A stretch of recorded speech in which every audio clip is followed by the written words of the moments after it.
प्रिय दर्शकों एवं विद्यार्थियों, मैं हूं डॉक्टर शिवहर्ष सिंह और आज मैं आपके समक्ष तुलनात्मक राजनीति के अर्थ अर्थात मीनिंग ऑफ कंपैरेटिव पॉलिटिक्स पर एक व्याख्यान लेकर प्रस्तुत हुआ हूं। इस व्याख्यान को आप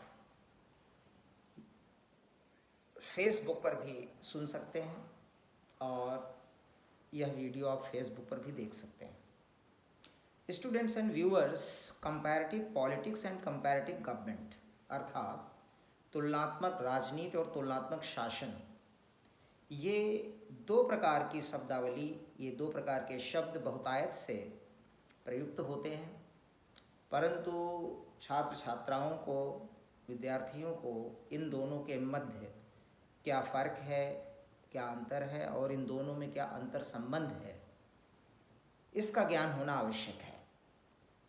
students and viewers, comparative politics और कंपैरेटिव गवर्नमेंट के मध्य ठीक उसी प्रकार का संबंध है जिस प्रकार का संबंध पॉलिटिक्स और गवर्नमेंट के मध्य है।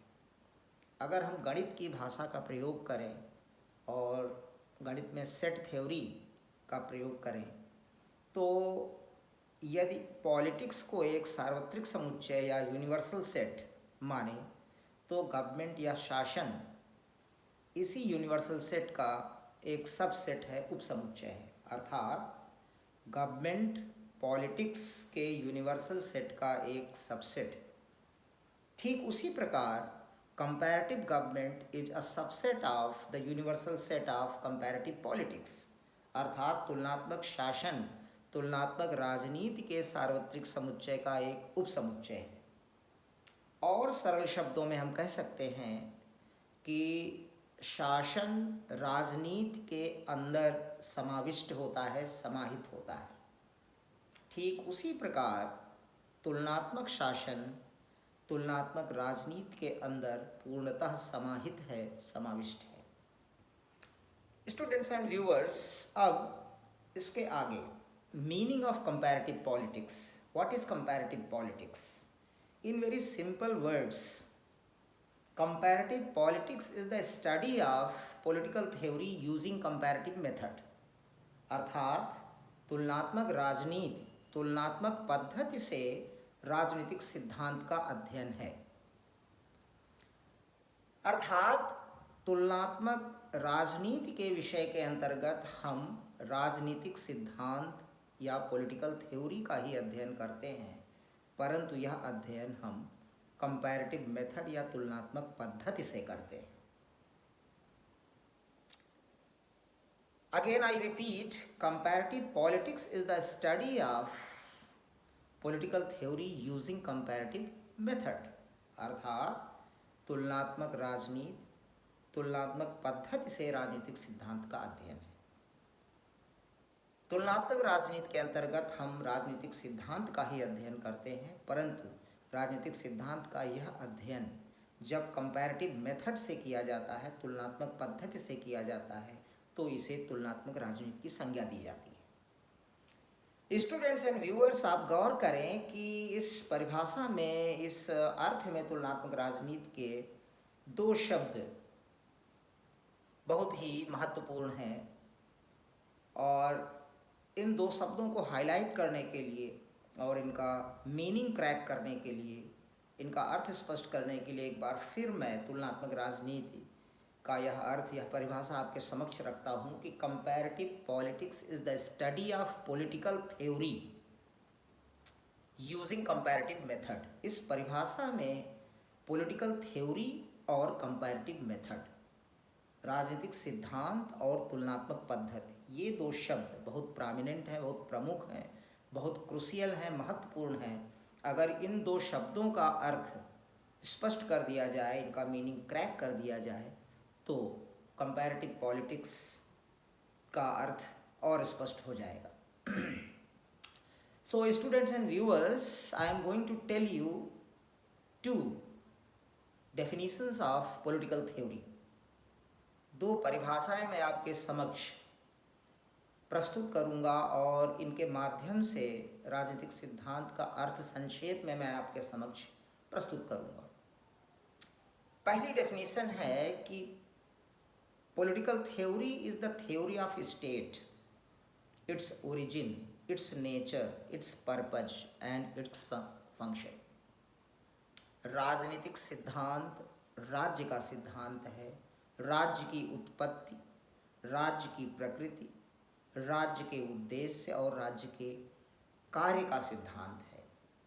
Again I repeat, political theory is the theory of state, its origin, it's nature, it's purpose, its function. अर्थात राजनीतिक सिद्धांत राज्य का सिद्धांत है, राज्य की उत्पत्ति, प्रकृति, राज्य के उद्देश्य और कार्यों का सिद्धांत है. और जो दूसरी परिभाषा राजनीतिक सिद्धांत की मैं आपके समक्ष प्रस्तुत करना चाहता हूँ वह यह है कि political theory is the subjective search for political truth. राजनीतिक सिद्धांत राजनीतिक सत्य की व्यक्तिनिष्ठ खोज है, या राजनीतिक सिद्धांत राजनीतिक सत्य की व्यक्तिपरक खोज है. यह परिभाषा पॉलिटिकल थ्योरी की बड़ी छोटी परिभाषा है, लेकिन बहुत ही अच्छी और बहुत ही सारगर्भित परिभाषा है. Again I repeat, political theory is the subjective search for political truth. राजनीतिक सिद्धांत राजनीतिक सत्य की व्यक्तिपरक या व्यक्तिनिष्ठ खोज है. Students and viewers, political theory की इस परिभाषा में भी दो शब्द बहुत महत्वपूर्ण हैं. नंबर वन, सब्जेक्टिव, व्यक्तिनिष्ठ या व्यक्तिपरक, हिंदी में सब्जेक्टिव का ट्रांसलेशन होता है. और दूसरा शब्द पॉलिटिकल ट्रुथ, राजनीतिक सत्य. अगर इन दो शब्दों का अर्थ स्पष्ट कर दिया जाए तो राजनीतिक सिद्धांत की यह परिभाषा और स्पष्ट हो जाती है. जब एक ही विषय पर अलग अलग अनेक व्यक्तियों को अगर हम लें और किसी एक ही विषय पर उनकी राय जाने, एक ही विषय पर उनका मत जाने, उनका ओपिनियन जानने का प्रयास करें, तो एक ही विषय पर अलग अलग व्यक्तियों का अलग अलग ओपिनियन हो सकता है, अलग अलग मत हो सकता है. यही है सब्जेक्टिविटी, व्यक्तिनिष्ठता या व्यक्तिपरकता. और सब्जेक्टिविटी का अर्थ और स्पष्ट करने के लिए अगर हम एक उदाहरण लें, जैसे कि अगर हम कुछ व्यक्तियों से पूछें कि शेक्सपियर का प्ले मैकबेथ कैसा है, तो कोई व्यक्ति कह सकता है कि यह बहुत अच्छा प्ले है, it's a greatest, one of the greatest tragedies written by Shakespeare. तो कोई दूसरा व्यक्ति कह सकता है कि इसमें विचेज का प्रयोग किया गया है, डायनो का प्रयोग किया गया है, ये तो बहुत ही भुतहा प्ले है, ये अच्छा नहीं है. कोई दूसरा व्यक्ति, तीसरा व्यक्ति कह सकता है कि यह बहुत ही सामान्य किस्म का प्ले है, इससे और बहुत अच्छे प्ले उपलब्ध हैं और शेक्सपियर ने भी इससे बहुत अच्छे प्ले लिखे हैं. तो एक ही विषय पर अलग अलग व्यक्तियों की अलग अलग राय है. This is the subjectivity. और सब्जेक्टिविटी का अर्थ स्पष्ट करने के लिए, सब्जेक्टिव शब्द का अर्थ स्पष्ट करने के लिए हम इसका जो अपोजिट है ऑब्जेक्टिव, उसका भी प्रयोग कर सकते हैं. उससे सब्जेक्टिव का अर्थ और अधिक स्पष्ट हो जाएगा. ऑब्जेक्टिव मीन्स वस्तुनिष्ठ. अगर हम किसी से यह पूछें कि धूप गर्म होती है या ठंडी, कई व्यक्तियों से यह प्रश्न करें, तो सभी लोग कहेंगे कि धूप गर्म होती है, किसी के लिए धूप ठंडी नहीं होती. तो आप देख रहे हैं कि हियर इज ऑब्जेक्टिविटी. जो चीज़ ऑब्जेक्टिव है वो सब के लिए एक जैसी है, उस पर लोगों के अलग अलग ओपिनियन नहीं हो सकते. जो ऑब्जेक्टिव ट्रुथ है वह वैज्ञानिक सत्य है. अगर दूसरा उदाहरण लें, यह पूछा जाए कई लोगों से कि एक ऑब्जेक्टिव प्रश्न, ऑब्जेक्टिव क्वेश्चन का उदाहरण ले सकते हैं कि एक ऑब्जेक्टिव प्रश्न, सारे विद्यार्थी जानते हैं ऑब्जेक्टिव टाइप क्वेश्चंस. एक ऑब्जेक्टिव प्रश्न का, ऑब्जेक्टिव क्वेश्चन का उदाहरण हम लेते हैं कि निम्न में से किसने रिपब्लिक नामक ग्रंथ की रचना की है. ए प्लेटो, बी अरिस्टोटल, सी मार्क्स, डी गांधी। तो इसमें एक ही सही उत्तर है और सब के लिए एक ही सही उत्तर है कि प्लेटो ने रिपब्लिक लिखी है। दिस इज ऑब्जेक्टिविटी, यही है वस्तुनिष्ठता। तो वस्तुनिष्ठता का अर्थ स्पष्ट होने से इसका जो अपोजिट है सब्जेक्टिव। अगर किसी एक विषय पर हम अनेक व्यक्तियों से बात करें तो अनेक प्रकार के हर व्यक्ति का अलग अलग मत होगा, अलग अलग ओपिनियन होगा, अलग अलग राय होगी।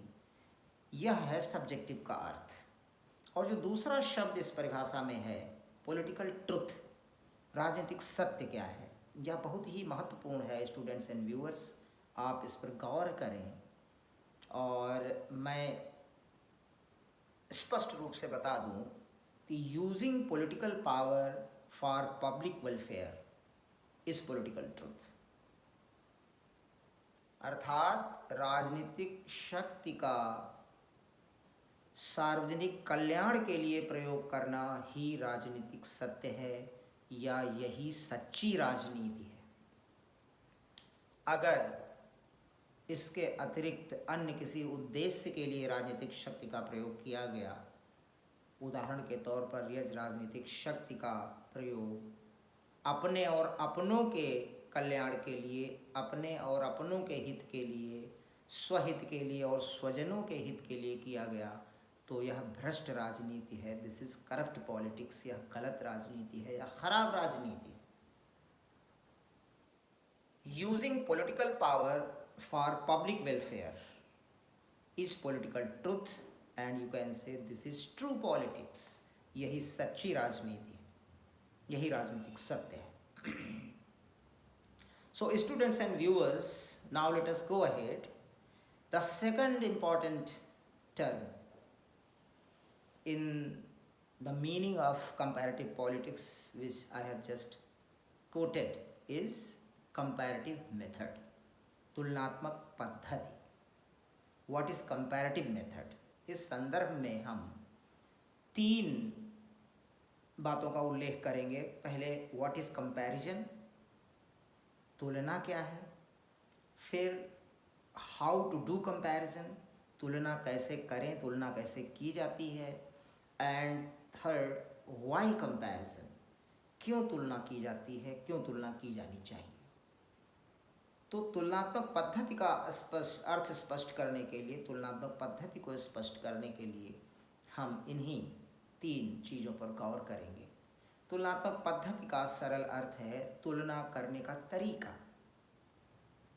तो तुलना करने का तरीका क्या है, इसमें सबसे पहली चीज़ हम लोग यह जानेंगे कि व्हाट इज़ कंपैरिजन, तुलना किसे कहते हैं, तुलना क्या है। हम सब बचपन से ही तमाम तरह की तुलनाएं करते आए हैं और रोज़मर्रा के जीवन में तमाम तरह की तुलनाएं करते हैं, लेकिन कभी इस पर गौर नहीं करते कि भाई तुलना को परिभाषित कैसे किया जा सकता है। सो स्टूडेंट्स एंड व्यूअर्स, मैं आपको यह बताता हूं कि व्हाट इज कंपैरिजन, तुलना क्या है। Comparison is bringing out similarities and dissimilarities और similarities and differences between 2 or more things. Comparison is bringing out similarities and dissimilarities or similarities and differences between 2 or more things. 2 या 2 से अधिक वस्तुओं के मध्य समानताएं एवं भिन्नताएं या समानताएं एवं असमानताएं स्पष्ट करना। 2 या 2 से अधिक वस्तुओं के मध्य समानताएं एवं भिन्नताएं या समानताएं एवं असमानताएं उभारना, यही तुलना है, यही तुलना में किया जाता है। अगर हम एक साधारण उदाहरण लें तो हम यदि 2 लड़कों की तुलना करें, 2 लड़के ले लें तुलना के लिए, रमेश और सुरेश। छोटे क्लासेस में भी हम इस तरह की तुलनाएं करते रहे हैं। जब कभी तुलना करनी होती है तो हम दो वस्तुओं के मध्य तुलना के लिए दो कॉलम बना लेते हैं, बीच में एक लाइन खींचते हैं और एक कॉलम के शीर्ष पर एक चीज़ का नाम लिखते हैं, दूसरे कॉलम के शीर्ष पर दूसरी चीज़ का नाम लिखते हैं, और फिर इस चीज़ में ये है, इस चीज़ में ये नहीं है, इस चीज़ में ये है, इस चीज़ में भी ये है। इसी प्रकार से तुलना के लिए हम तो वस्तुओं के मध्य समानता एवं असमानताएं स्पष्ट करते हैं, उभारते हैं। तो यहाँ पर रमेश और सुरेश नामक दो लड़कों की अगर हम तुलना करें तो एक तरफ हम कॉलम के शीर्ष पर लिख सकते हैं रमेश और दूसरी तरफ लिख सकते हैं सुरेश, और फिर नंबर 1 पर लिख सकते हैं कि रमेश का कद 5 फुट 6 इंच है, दूसरी तरफ सुरेश का कद 5 फुट 4 इंच है। ये कद में भिन्नता हुई। रमेश बीए पास है, सुरेश एमए पास है। शिक्षा के स्तर में भिन्नता हुई। रमेश ने इलाहाबाद यूनिवर्सिटी से बीए किया है, सुरेश ने भी इलाहाबाद यूनिवर्सिटी से बीए और एमए किया है, एक समानता हुई। रमेश जनरल कैटेगरी का विद्यार्थी रहा है, सुरेश भी समाज की जनरल कैटेगरी से बिलोंग करता है, ये एक समानता हुई। तो इस प्रकार से रमेश के बीए में जो विषय रहे हैं पॉलिटिकल साइंस, एंशिएंट हिस्ट्री और इंग्लिश लिटरेचर रहे हैं, सुरेश के जो विषय रहे हैं वो फिलॉसफी, एंशिएंट हिस्ट्री और इंग्लिश लिटरेचर रहे हैं। कुछ समानता है, कुछ भिन्नता है। तो इस प्रकार से हम दो लड़कों की तुलना कर सकते हैं। परंतु यहाँ पर इस तुलना में एक खामी है, एक कमी है। यह तुलना अनफोकस्ड है, यह दिशाहीन है। हम किन किन चीज़ों को इस तुलना में सम्मिलित करेंगे, किन किन चीज़ों को तुलना से बाहर रखेंगे और कहाँ तक तुलना करेंगे, कब तक तुलना करेंगे, क्या क्या चीज़ें हम सम्मिलित करेंगे, यहाँ पर यह स्पष्ट नहीं है। Comparison is not focused, it has no definite basis. तो कंपैरेटिव पॉलिटिक्स में जब हम तुलना करते हैं तो शोधकर्ता पहले यह प्रयास करता है कि तुलना के ऑब्जेक्ट्स क्या होंगे, क्योंकि तुलना कम से कम दो वस्तुओं के मध्य हो सकती है, एक वस्तु की उसी वस्तु से तुलना नहीं हो सकती। तुलना के लिए कम से कम दो वस्तुएं आवश्यक हैं, दो से अधिक कितनी भी हो सकती हैं। यह शोधकर्ता और विद्यार्थी की सुविधा और आवश्यकता पर निर्भर करता है कि वह कितनी चीज़ों की तुलना करेगा, तुलना के लिए कितनी चीज़ें वह लेगा। यह डिपेंड करता है शोधकर्ता की आवश्यकता पर। लेकिन तुलना के लिए कम से कम दो चीज़ें अवश्य होनी चाहिए, दो से कम में तुलना नहीं हो सकती। यह बात मैं तुलना कैसे की जाए इसके अंतर्गत कर रहा हूँ। इसके पश्चात जो अच्छी तुलना के लिए for a good kind of comparison तुलना का आधार सुनिश्चित होना चाहिए। तो फिर शोधकर्ता को तुलना का आधार सुनिश्चित करना होगा, क्योंकि जब तुलना का आधार सुनिश्चित होगा तभी तुलना फोकस्ड होगी और उसकी एक निश्चित दिशा होगी। So for a focused comparison, एक संकेंद्रित तुलना के लिए और एक दिशा युक्त तुलना के लिए जिसकी एक डेफिनेट डायरेक्शन हो, उसके लिए तुलना का आधार सुनिश्चित करना अति अनिवार्य है। तभी कंपैरिजन फोकस्ड होगा और एक अच्छा कंपैरिजन होगा। जैसे कि अभी हमने रमेश और सुरेश की तुलना की, तो यहाँ पर अगर हम एक तुलना का आधार निश्चित कर ले तो तुलना की दिशा सुनिश्चित हो जाती है और तुलना भी निश्चित हो जाती है और वह फोकस्ड तुलना होगी। जैसे कि तुलना का आधार ले लें कि रमेश और सुरेश की शिक्षा के आधार पर तुलना की जाए, comparison on the basis of education. तो अब हम रमेश और सुरेश की तुलना करने में केवल इनकी शिक्षा संबंधी बातों को ही लेंगे कि सुरेश बीए पास है, रमेश एमए पास है। सुरेश की शिक्षा इलाहाबाद विश्वविद्यालय से हुई है, रमेश की शिक्षा भी इलाहाबाद विश्वविद्यालय से हुई है, और बीए में सुरेश के ये सब्जेक्ट थे, रमेश के ये सब्जेक्ट थे। तो अब यहाँ पर हम इधर उधर नहीं भागेंगे, our comparison will be focused और इसका बेसिस, इसका आधार सुनिश्चित हो गया है। तो तुलना का आधार सुनिश्चित होना अति अनिवार्य है। अगर हम सीधे पॉलिटिक्स से और कंपैरेटिव पॉलिटिक्स से एग्जाम्पल लें, सपोज करिए कि हमको American and Indian federal system का कंपैरिजन करना है। We have to compare American federal system with Indian federal system of government. तो यहाँ पर भी अगर हम तुलना को और फोकस्ड करें तो हम अमेरिकन सेंट्रल लेजिस्लेचर की तुलना इंडियन सेंट्रल लेजिस्लेचर से कर सकते हैं। तो यहाँ पर तुलना का आधार सुनिश्चित हो गया कि हम central legislature of America, America के केंद्रीय विधानमंडल की तुलना भारत के केंद्रीय विधानमंडल से करेंगे। तो हम एक तरफ सेंट्रल लेजिस्लेचर ऑफ अमेरिका लिख देते हैं और दूसरे कॉलम में सेंट्रल लेजिस्लेचर ऑफ इंडिया लिख देते हैं और नीचे लिखेंगे कि अमेरिका का जो केंद्रीय विधानमंडल है वह द्विसदनीय है, भारत का केंद्रीय विधानमंडल भी द्विसदनीय है।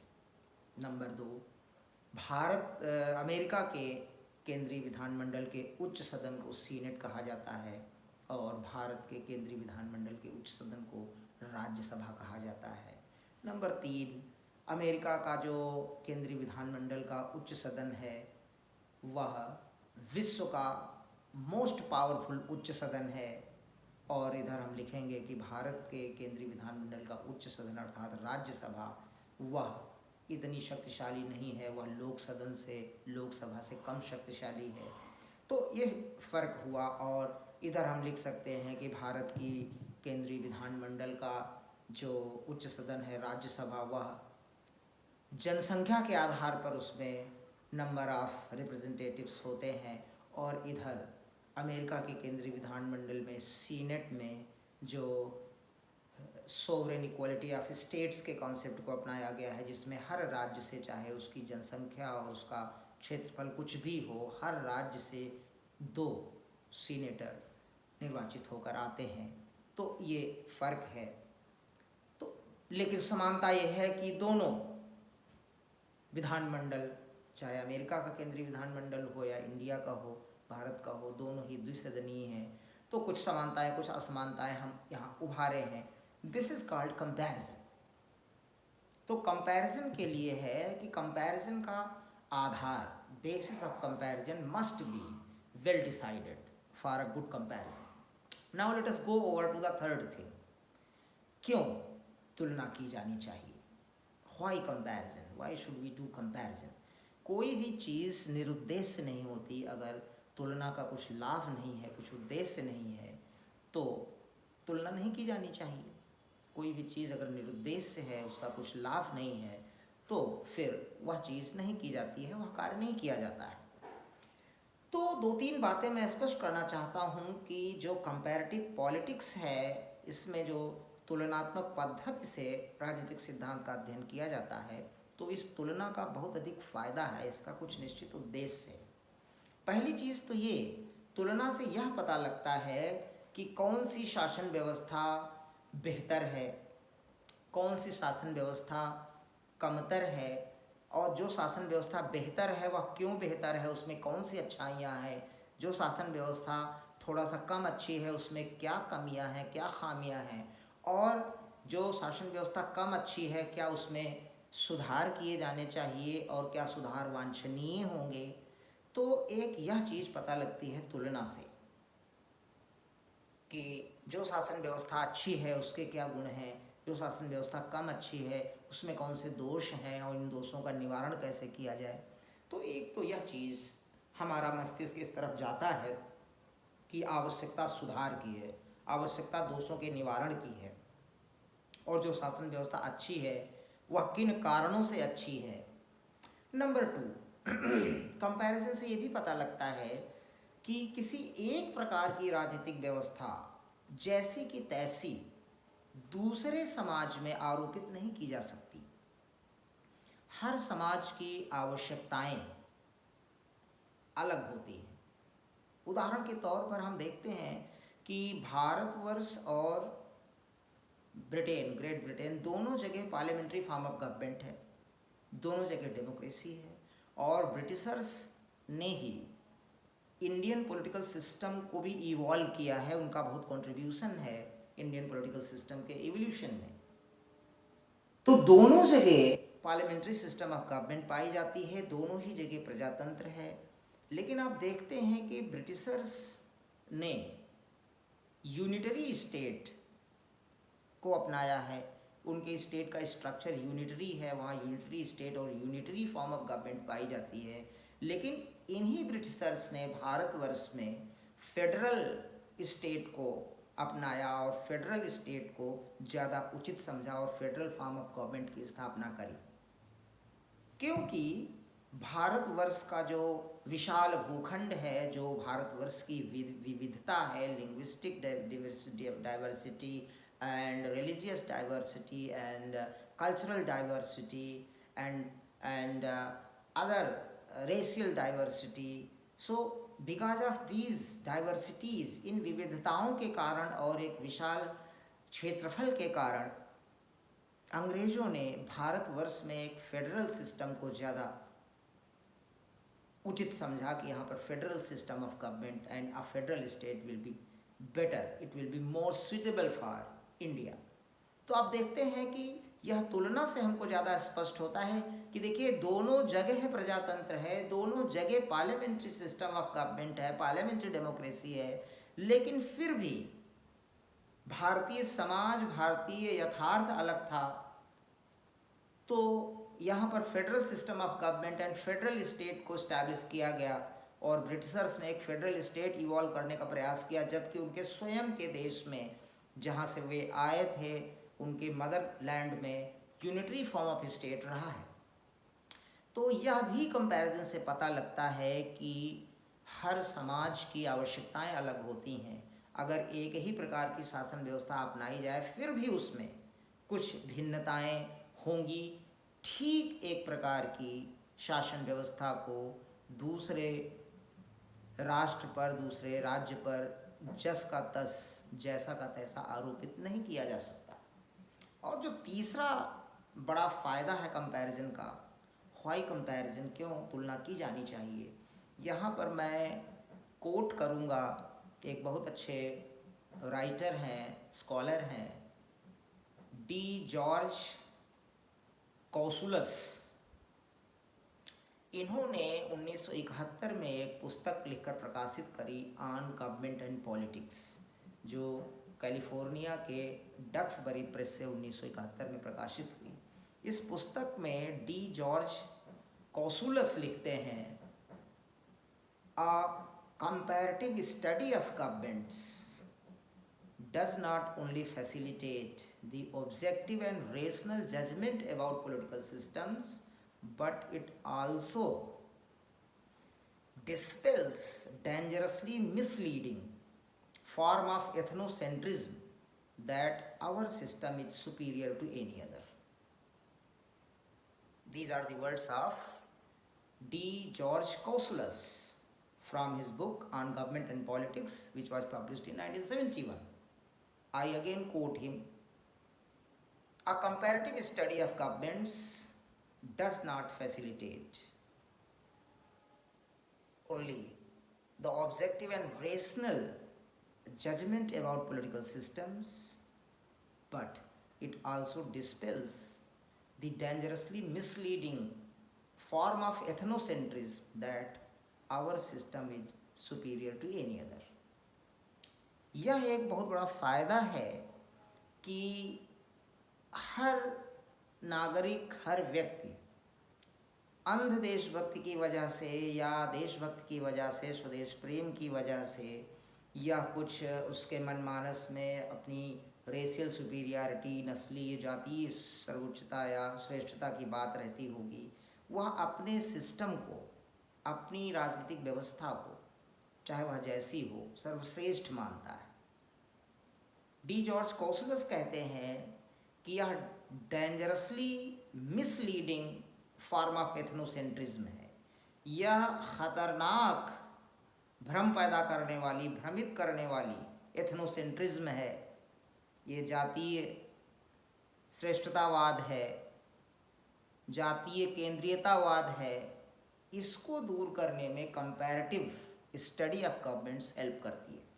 जब हम तुलनात्मक अध्ययन करते हैं दो या दो से अधिक शासन व्यवस्थाओं का या अपनी शासन व्यवस्था का अन्य शासन व्यवस्थाओं से तुलना करते हैं, एक तुलनात्मक अध्ययन करते हैं अपनी शासन व्यवस्था का और अन्य शासन व्यवस्थाओं का, तो हम यह पाते हैं कि ज़रूरी नहीं है कि हमारी ही शासन व्यवस्था सबसे अच्छी हो। यह भ्रम दूर होता है कि सारे जहाँ से अच्छा हिंदुस्तान हमारा, अन्य शासन व्यवस्थाएं भी हमारी शासन व्यवस्था से बेहतर हो सकती हैं, या कम से कम कुछ मायनों में बेहतर हो सकती हैं। हो सकता है कुछ मायने में हमारी शासन व्यवस्था बेहतर हो, कुछ मायने में अन्य शासन व्यवस्थाएं बेहतर हों, कुछ मायने में अन्य शासन व्यवस्थाओं में कमियां हों और हमारी शासन व्यवस्था उससे श्रेष्ठ हो। तो यह भी पता लगता है कि ज़रूरी नहीं है कि हमारी शासन व्यवस्था ही सर्वश्रेष्ठ हो।